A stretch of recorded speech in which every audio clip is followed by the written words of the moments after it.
Aku kembali berjalan secepat yang kubisa, keringat sudah mulai membanjiri punggung dan keningku. Seiring usia kandungan yang semakin membesar, aku jadi lebih cepat lelah dan sesak. Ditambah lagi, bulu kuduku yang tak berhenti meremang sejak melihat sosok tadi. Bahkan sampai saat ini aku masih merasa ada yang mengikutiku dari belakang, namun aku tak berani menoleh. Untaian doa tak berhenti kuucapkan sembari memegang perut. Hari semakin gelap, diiringi petir dan kilatan cahaya pertanda hujan tak lain dia lagi akan turun mengguyur bumi. Suara jangkrik dan kawanannya terus bernyanyi dari kanan dan kiri jalan seakan meledekku yang kini pucat pasti ketakutan. Secercah harapan mulai terasa saat kelap-kelip lampu rumah warga mulai terlihat dari kejauhan. Aku semakin melajukan langkah menuju tempat tujuan. Akhirnya, warung bakso Pade Ali terlihat juga. Pade, bakso satu, ucapku dengan nafas tersengal. Aku duduk di kursi pelanggan sembari menyeka keringat yang sejak tadi tak kunjung mengering. Pade Ali terlihat sangat terkejut saat mengetahui jika akulah yang datang. Ya Allah Asih, kenapa keluar maghrib-maghrib seperti ini, pemali? Kan kamu sedang mengandung, ucapnya dengan wajah tegang. Asih ngidam bakso Pade Ali sejak pagi. Balasku dengan wajah tertunduk. Karena aku tahu betul apa yang kulakukan ini sangat fatal di desa ini. Setiap daerah pasti memiliki aturan masing-masing.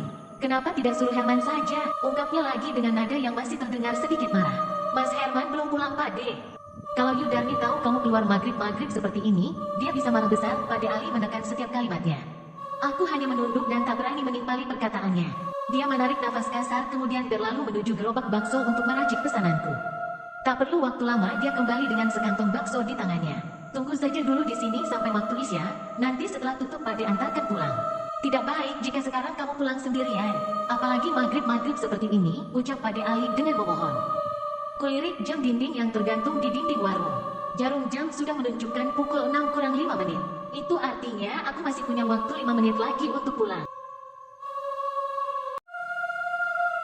Asih pulang saja Pade, masih 5 menit lagi menuju azan maghrib, jawabku sembari memberikan uang pecahan 10.000 pada laki-laki paruh baya di hadapanku itu.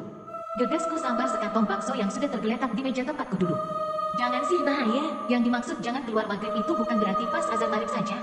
Tapi sebelum dan sesudahnya, seperti sekarang ini sudah masuk waktu maghrib. Apalagi jalan menuju rumahmu itu harus melewati rumah kosong itu. Rumah itu berbahaya untuk orang yang sedang mengandung seperti musik, ucapnya sembari menghalangi jalanku. Tapi Pade, jika Asih menunggu hingga waktu isya, takutnya ibu atau Mas Herman cemas mencari Asih. Nanti biar Pade yang jelaskan pada Herman dan Yudarmi, ucapnya dengan penuh keyakinan. Tapi jujur saja aku masih tak setuju dengan pendapatnya. Jika Pade Ali terus menahanku seperti ini, sudah pasti aku terlambat pulang dan berakhir dimarahi oleh Mas Herman dan ibu. Bakso satu Pade, ucap seorang laki-laki yang tak ku kenal. Iya sebentar.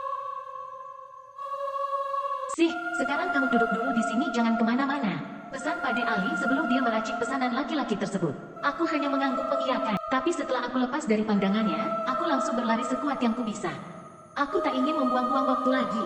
Terdengar panggilan Pade Ali dari warungnya tapi tak kuhiraukan. Rasanya aku lebih takut dengan omelan ibu mertua dibanding dengan pamali yang sedang kulanggar. Rintik hujan mulai terasa membasahi rambut dan bajuku. Sepertinya ini aba-aba jika hujan deras memang akan segera datang. Aku berhenti dengan nafas tersengal, jarakku berdiri hanya 100 meter dari rumah kosong itu. Aku mengatur nafas untuk kembali berlari. Sih, terdengar suara laki-laki yang selalu kudengar setiap hari. Hatiku yang semula sesak, langsung terasa plong begitu mendengar suara Mas Herman. Walaupun aku pasti akan dimarahinya nanti, tapi setidaknya aku memiliki teman untuk melewati rumah kosong itu. Mas, jawabku sembari menoleh. Ya, dia benar-benar Mas Herman, aku memiliki kekirangan. Kenapa kamu keluar maghrib-maghrib seperti ini? Mas Herman melajukan langkahnya ke arahku. Asih ngidam bakso Pade Ali Mas. Tapi Mas tak kunjung pulang kerja, jadi Asih beli sendiri. Jawabku dengan lirih. Seperti halnya dengan Pade Ali, Mas Herman juga terlihat tegang lalu membuang nafas kesal. Ya sudah sekarang kita pulang, tidak baik waktu seperti ini untuk ibu hamil seperti kamu. Iya Mas, syukurlah Mas Herman tak marah. Padahal dia biasanya sangat bawel walaupun dengan hal-hal kecil. Baru beberapa langkah berjalan, terdengar suara beduk yang dipukul dari masjid kemudian diiringi oleh suara azan yang berkumandang. Aku memegangi perutku saat kami benar-benar berada di depan rumah kosong itu. Tak lupa ku pegang dengan erat tangan Mas Herman untuk mengurai rasa takutku. Wush, angin kencang-kencang yang terasa sangat dingin menerpa kulit, diiringi hujan yang begitu deras mengguyur bumi. Mau kemana Mas? Tanyaku saat tangan yang dipegang Mas Herman ditarik menuju rumah kosong itu. Kamu gak lihat hujan deras begini? Kita berteduh dulu di sini sebentar. Nanti kamu sakit kalau kita maksa pulang. Jawab Mas Herman dengan sebelah tangan yang memayungi wajahnya. Tapi Mas, ini rumah kosong.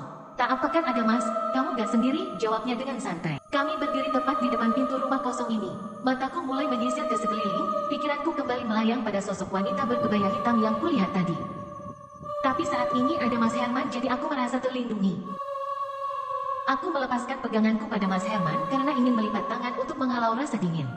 Bukannya semakin reda, hujan malam semakin deras diiringi petir dan angin yang begitu kencang, membuat badan kami berciprat air hujan walau sedang berteduh.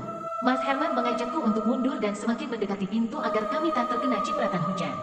Walaupun takut, aku tetap mengikuti sarannya. Hari sudah berganti malam, hanya cahaya bulan yang tertutup awan yang menjadi sumber penerangan kami. Wus! Angin kencang kembali datang. Apa tidak sebaiknya kita pulang saja, Mas? Sepertinya bahaya jika kita bertahan di sini. Takutnya rumah ini roboh tertiup angin. Ucapku pada Mas Herman tanpa menoleh ke arahnya. Lama tak ada jawaban, kukira Mas Herman tak mendengar ucapanku karena bising dengan suara angin dan rintik hujan. Namun saat ku menoleh, betapa terkejutnya aku saat mendapati Mas Herman sudah tak ada di sampingku lagi. Mas, kamu di mana? Dadaku kembali berdegup kencang. Kulihat di sekeliling rumah kosong ini, namun tak ada siapapun. Entah sudah berapa kali aku memanggil Mas Herman, tapi dia tak kunjung kembali. Apa dia meninggalkan aku? Brak! Tiba-tiba pintu rumah kosong itu terbuka lebar tertiup angin. Tepat di depan mataku, aku melihat wanita kurus menggantung dengan tali yang melingkar lehernya. Kakiku lemas bukan main. Sekantong bakso yang sejak tadi ku pegang erat terjatuh karena tanganku tak sanggup menahannya. Suaraku seakan tercekat di tenggorokan dengan dada turun naik. Ya Tuhan, kemana Mas Herman sebenarnya? Kepala wanita itu yang semula menunduk tiba-tiba terangkat, membuat tatapan kami bertemu. Wajahnya hitam dengan belatung yang memenuhi setiap inci wajah. Dadaku sesak sekali, kakiku sangat berat untuk kuajak menjauh dari tempat ini. Aku hanya bisa berdiam diri dengan tatapan yang tak bisa kupalingkan sama sekali. Aku seperti dipaksa untuk menonton kejadian ini. Dia menyeringai dengan bola mata yang perlahan berubah menjadi warna putih seluruhnya. Brak, tali pengikat leher itu tiba-tiba terputus. Hihihihihihihi. Wanita dengan perawakan kurus kering itu merangkak mendekati kakiku yang kini bergetar hebat. Suara tawanya membuat suasana semakin mencekam. Suara petir akhirnya membuatku kembali tersadar dan bisa menggerakkan kaki ini kembali. Aku mulai berjalan cepat menuju jalan setapak. Sudah tak kupedulikan lagi di mana keberadaan Mas Herman. Bahkan sekantong bakso yang sejak tadi aku idam-idamkan kini tak lagi kupedulikan. Yang kupikirkan saat ini hanya menjauh dari rumah itu dan terbebas dari kejaran wanita kurus kering yang mengerikan. Aku berlari tunggang langgang di bawah guyuran hujan yang begitu deras dengan jalan setapak yang licin. Tak lupa ku pegang erat-erat perut buncit yang kini terasa kencang dan sakit. Setiap kali aku menoleh ke belakang, wanita itu selalu berada tak jauh di belakangku. Padahal jelas-jelas dia berdiam diri tanpa merangkak atau berlari sedikit pun. Entah kenapa rasanya rumahku tak kunjung terlihat padahal aku sudah berlari sekencang yang ku bisa. Tolong, tolong, tolong, aku berteriak histeris. Berharap ada seseorang yang bisa kumintai pertolongan. Walaupun ku sadar jika aku berada di hutan yang jauh dari pemukiman warga. Brak, kakiku tak sengaja terpeleset akar pohon hingga aku jatuh tersungkur. Kulihat wanita itu berada di belakangku sembari menyeringai. Pergi kamu, biarkan saya pulang. Hihihihihi. Lagi-lagi dia tertawa membuatku semakin histeris. Dia merangkak mendekat, tak ingin kalah, aku pun ikut merangkak menjauhinya. Tolong, siapapun tolong saya. Saat dia berhasil memegang sebelah kakiku dengan tangan hitam dan dinginnya.